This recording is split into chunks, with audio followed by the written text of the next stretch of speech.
Pardon. Oui, bonjour à tous. Donc sur le point santé, on a toujours Ghana et Bastien qui sont en réadaptation, réathlétisation avec le médical. Et puis on a Eraï Comert qui a été blessé à Reims et donc qui a une entorse de la cheville, qui est à l'arrêt, qui a été arrêté toute la semaine, qui est en soins. On n'a pas de date de reprise. On verra en fonction des sensations, de comment sa cheville récupère. Elle était très gonflée cette semaine. Et puis Rémi Descamps qui a une gêne aussi au niveau adducteur et qui est en soins. Pour Bastien, on a une... Et Benny qui est toujours suspendu encore un match, pardon. Pour Bastien, pardon, est-ce qu'on a une idée un petit peu de quand il pourrait reprendre l'entraînement avec vous? Pas pour l'instant.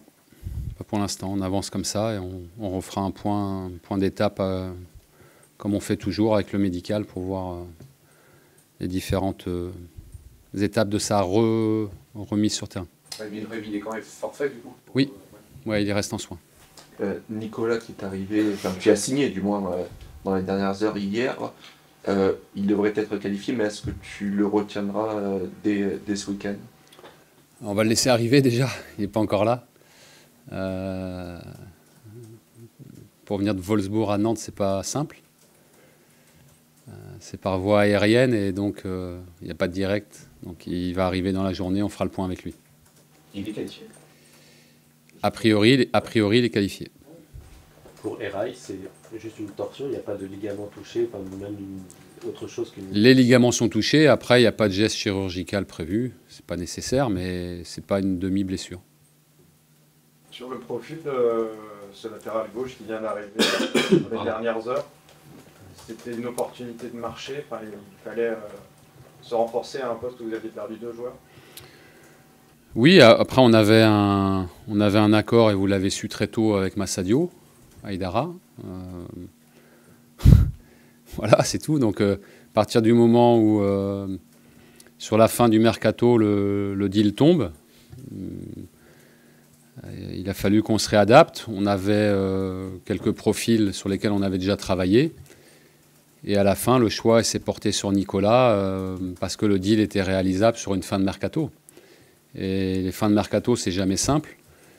On nous a aussi proposé d'autres joueurs juste à la fin, mais un recrutement, ça se prépare. On ne peut pas, au dernier moment, se dire, tiens.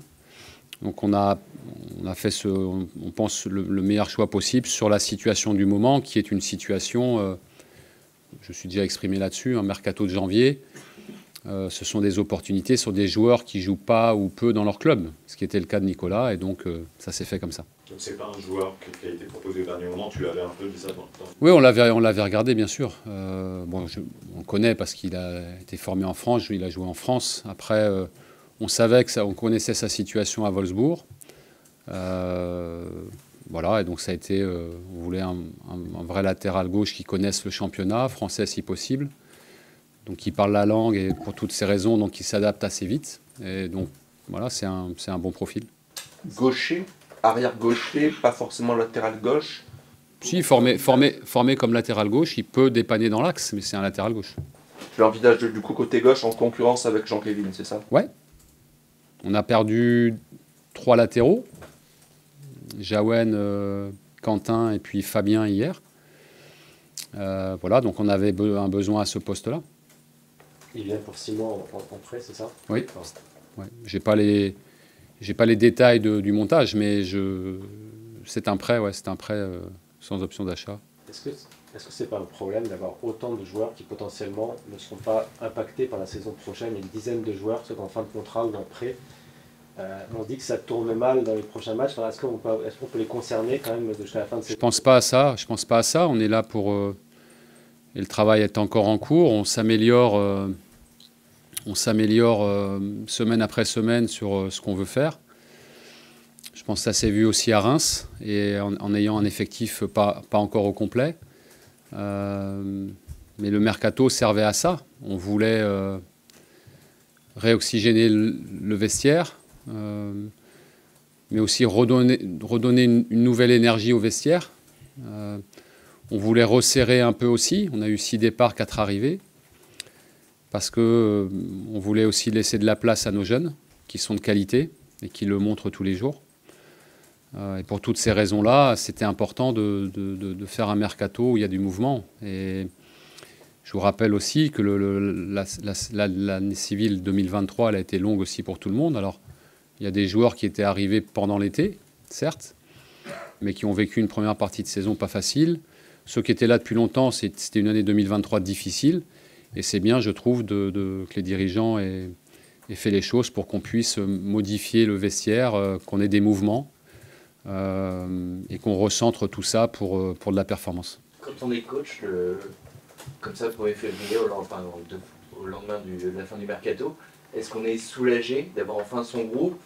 Enfin, même si vous vouliez être très actif sur le mercato, mais c'est quoi le sentiment une fois que ça se termine cette période-là qui est spéciale? Non, pas, satisfait surtout. Je suis satisfait parce qu'on a réussi à faire un certain nombre de choses, à libérer des joueurs qui jouaient sans doute un peu moins ou qui avaient des envies d'ailleurs.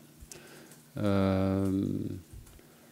a réussi à faire venir des joueurs de qualité, mais aussi avec la mentalité que l'on veut, avec un bon état d'esprit. Et je reviens sur la question précédente.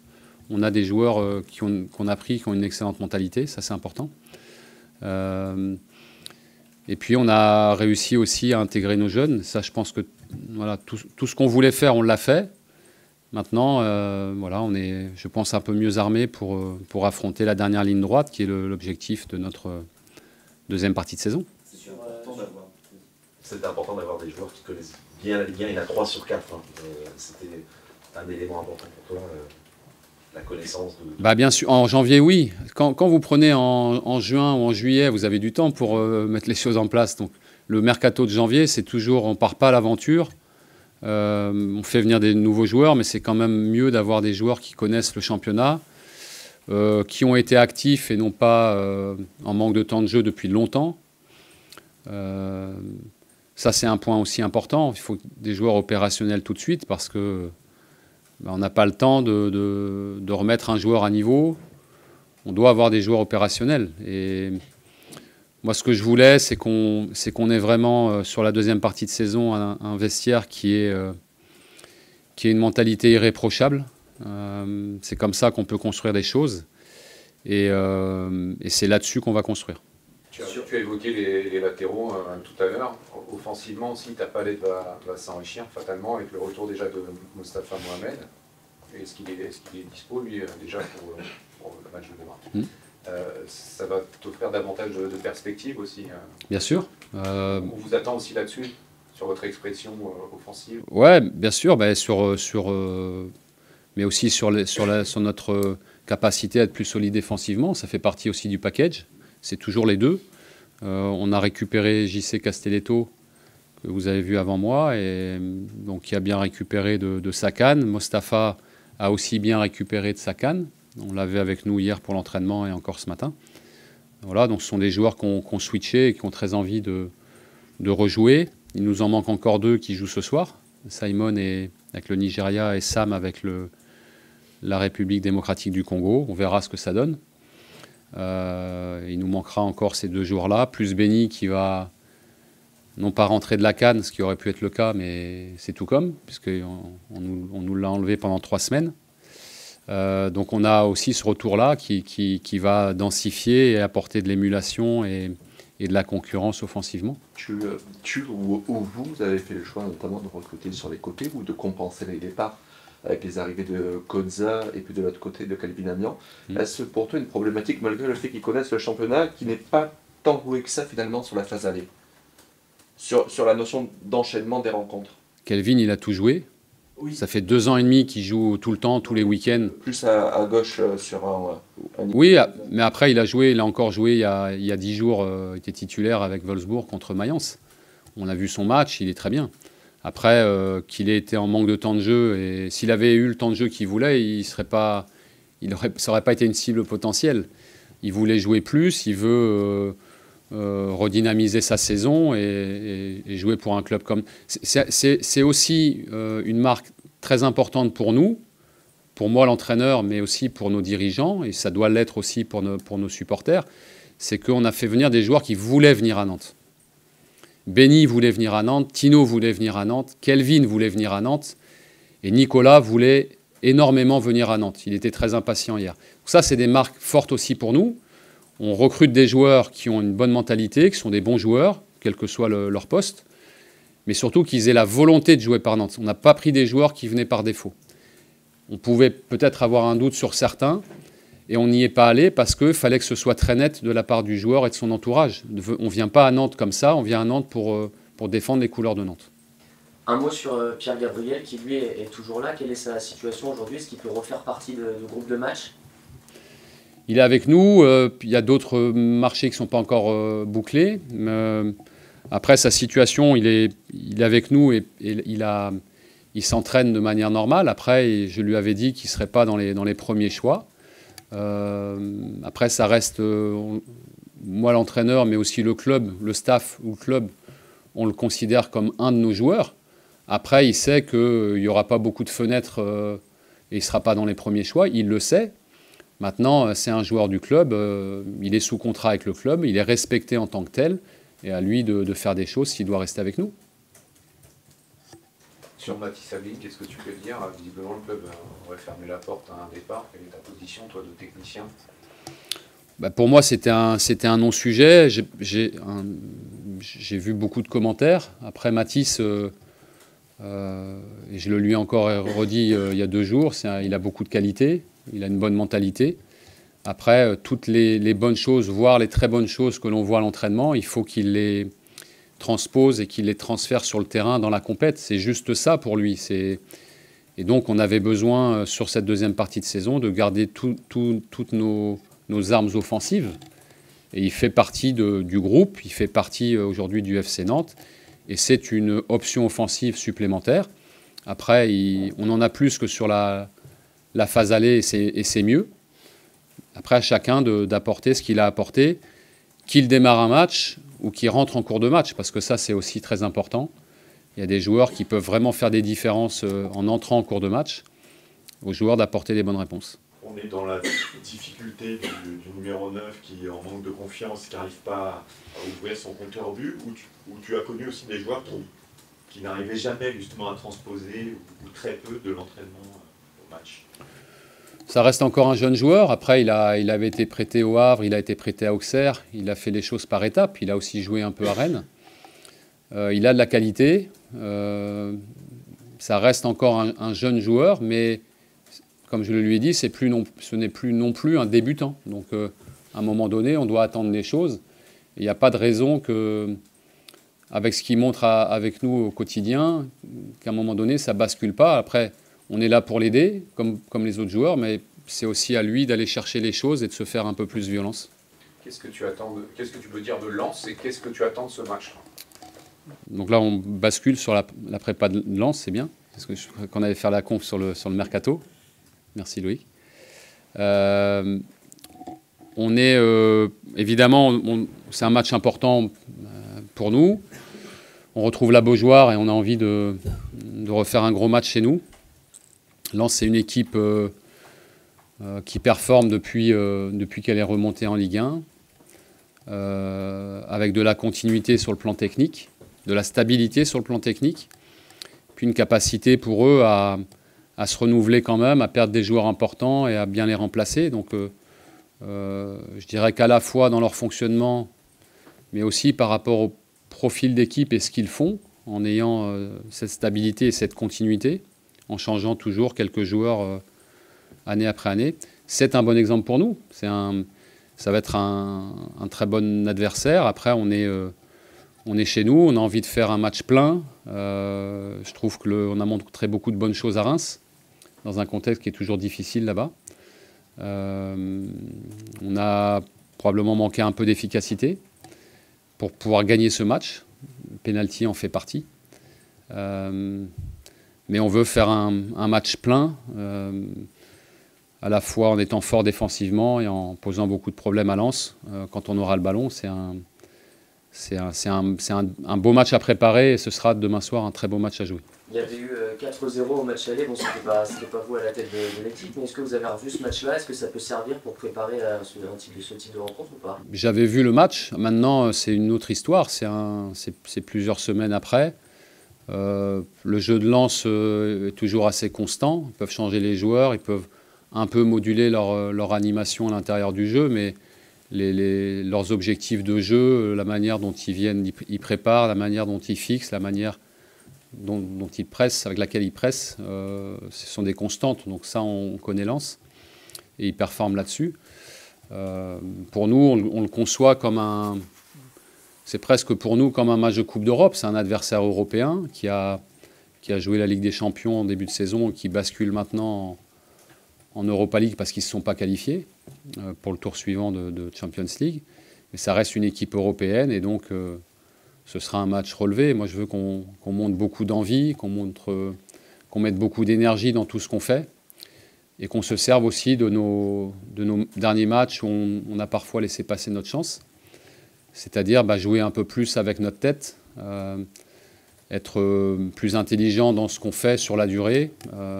Encore une fois, je trouve qu'on l'a été à Reims, il faut qu'on le cultive. Vous aviez déjoué les pronostics contre Nice, c'était ton premier match. Est-ce que face à ce genre d'adversaire, qui est censé être une valeur, je ne dis pas que c'est plus facile, évidemment, mais il y a quelque chose qui vous enlève de la pression et peut-être une obligation différente? Sur des équipes plus fortes, là en l'occurrence c'est une équipe européenne, et la configuration du match change. Vous avez des équipes qui parfois vous attendent plus. Ça peut presque être la conclusion de cette conférence de presse. C'est un match qui ressemble à celui de Nice quand on est arrivé fin novembre, avec une équipe qui est forte, qui a fait ses preuves. Qui a un style bien précis, et donc à nous de nous souvenir de ce qu'on a bien fait, voire très bien fait contre Nice, pour transposer et mettre la même énergie. Tu évoquais les progrès réalisés à Reims, et notamment dans le secteur défensif, où tu avais fait le choix d'incorporer le jeune Nathan Zézé. Comment tu le vois, toi, dans la rotation aujourd'hui? Il pourrait d'ailleurs profiter de la blessure d'Eric Tumart, si on peut dire profiter, mais comment tu le vois en termes de progression et finalement d'assurance qu'il pourrait t'apporter malgré son jeune âge? C'est vrai qu'il est jeune encore, il est dans sa 19e année. Après, ça fait 1 an et demi déjà qu'il est avec les pros, donc il avait joué un petit peu, c'était peut-être un peu trop tôt pour lui. Mais là aujourd'hui il fait preuve de maturité, il est très à l'écoute, très travailleur, c'est très clair dans sa tête. Tout ce qu'on peut lui dire, il le garde, il retient tout ce que peuvent lui dire, que ce soit moi l'entraîneur, le staff, mais aussi les cadres. Et les cadres sont bien aussi avec les jeunes qu'on a, parce qu'ils les conseillent bien.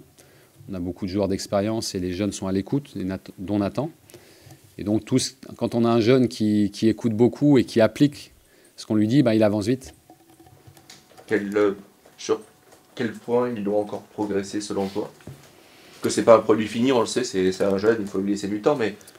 Ouais, mais ce qu'il fait déjà, c'est bien, parce qu'il est constant. Il joue Laval, qui n'était pas facile à jouer, et à Reims, c'est pas facile non plus. C'est très athlétique. Comment?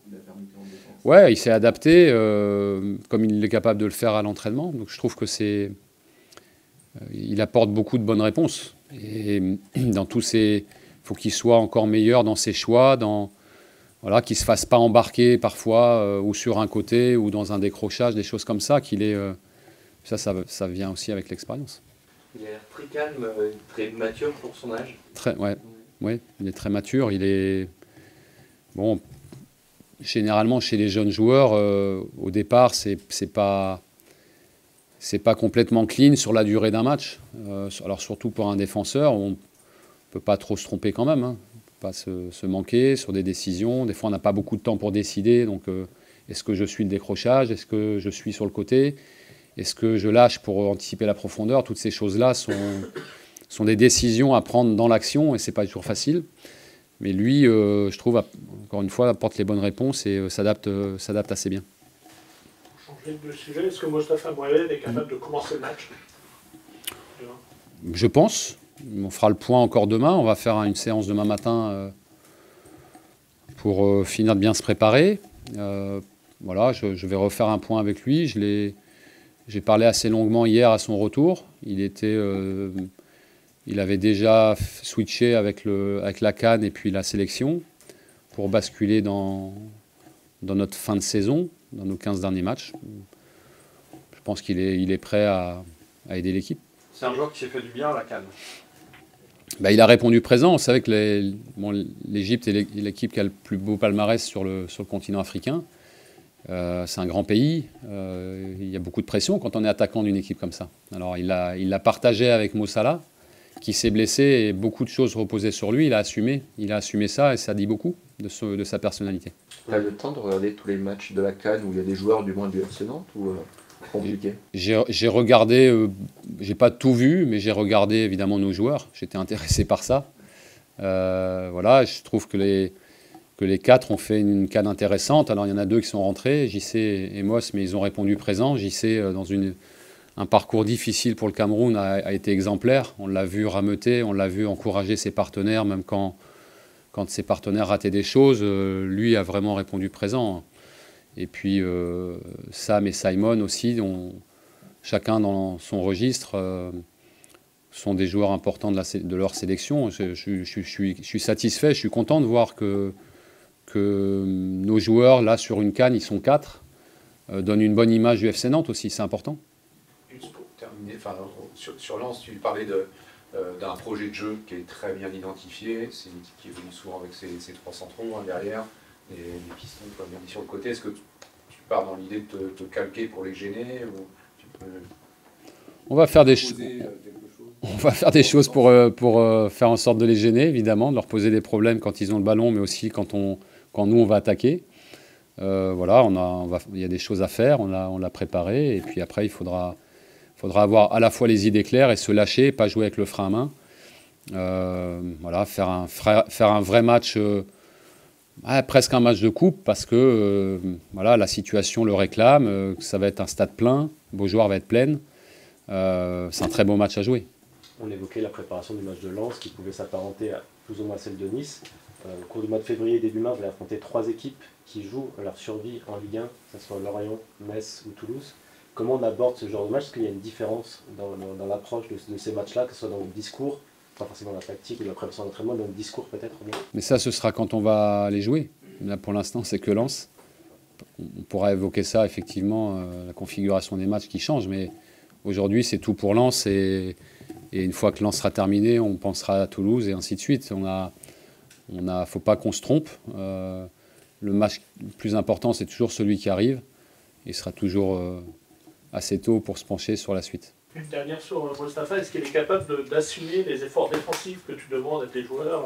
Beaucoup d'efforts, c'est pas forcément sa force. Est-ce qu'il en est capable? Est-ce qu'il en a envie? Je pense qu'il l'a montré quand même avec nous, et il l'a montré aussi avec sa sélection.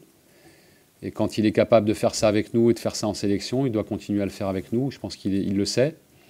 Le meilleur exemple pour lui, c'est Mo Salah. Voilà, pas besoin de lui montrer des images, mais quand on voit Salah à Liverpool, et quand on voit que l'équipe de Liverpool, il n'y a pas un joueur qui ne travaille pas pour l'équipe. Et là, on parle de l'une des meilleures équipes du monde. Et à partir du moment où les joueurs de l'une des meilleures équipes du monde travaillent tous pour l'équipe, il n'y a aucune raison de penser, ne serait-ce que penser, qu'on peut faire un peu moins. Merci.